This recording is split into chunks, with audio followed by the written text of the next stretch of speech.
This is a 1-minute introduction about this paper. For pedestrian detection, given an image, normally we will try to extract features from the image.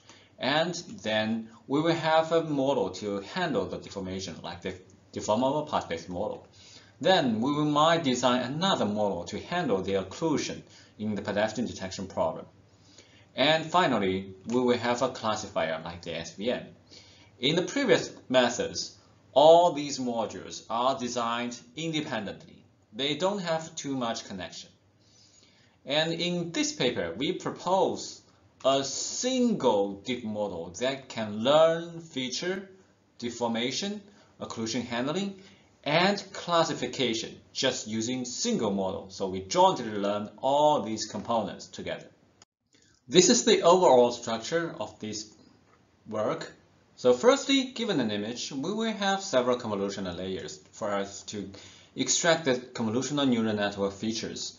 After that, we will have some part detector for detecting the parts, and then some deformation layer to handle the deformation.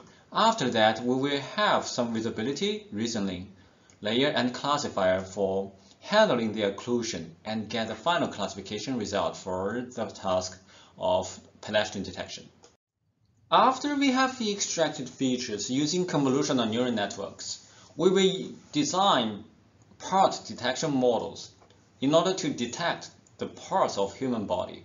So we have 3 levels. At level 1, the parts are smaller, like just having half of the head and shoulder.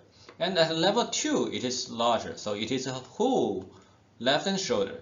And at level 3, it is even larger, not only including the head and shoulder, but also including the torso. After we have these filters corresponding to part detection models designed, we will supervise them, and we have found that the learned filters are much more meaningful than that learned by using the hot features.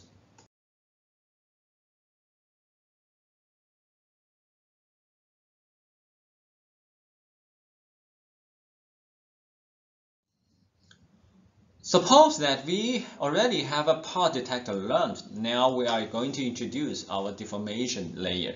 For this deformation layer, our part detector will be convolved with our input image so that we will have part detection map here. So the brighter the color means that it has high probability of having the shoulder there. For example, at some place here, we can see it is having high value, corresponding to having high probability of having a left shoulder appearing here, which is correct.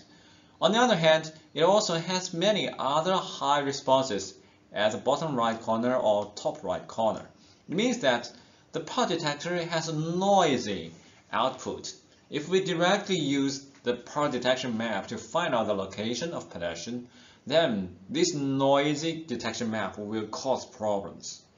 In order to avoid this from happening, in our method, we proposed a deformation layer, which will try to learn the probability of the location of the left shoulder. For the specific example of pedestrian detection, we will learn a map like this. This map will, so the higher the probability, the more red color. The lower the probability, the more blue color.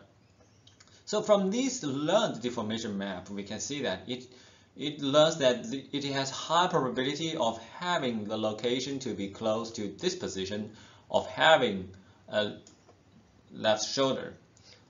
After having this kind of map is learned, then we will add this map together with the part detection map to obtain the final map. With this map, we can see that we only have one high response corresponding to the correct location in the image. And then we do the global max pooling to obtain the maximum score and treat it as the part score. After we have the part scores for all the models, then we will use our existing methods for handling the occlusion. For details, please read our CVPR 2012 paper. And with the results, if we directly use Hog and SVM, the error rate will be 68%. Using deformable path-based model, the error rate can be dropped a little bit On the other hand, with our joint deep learning model, we can significantly reduce the error rate for pedestrian detection on Caltech.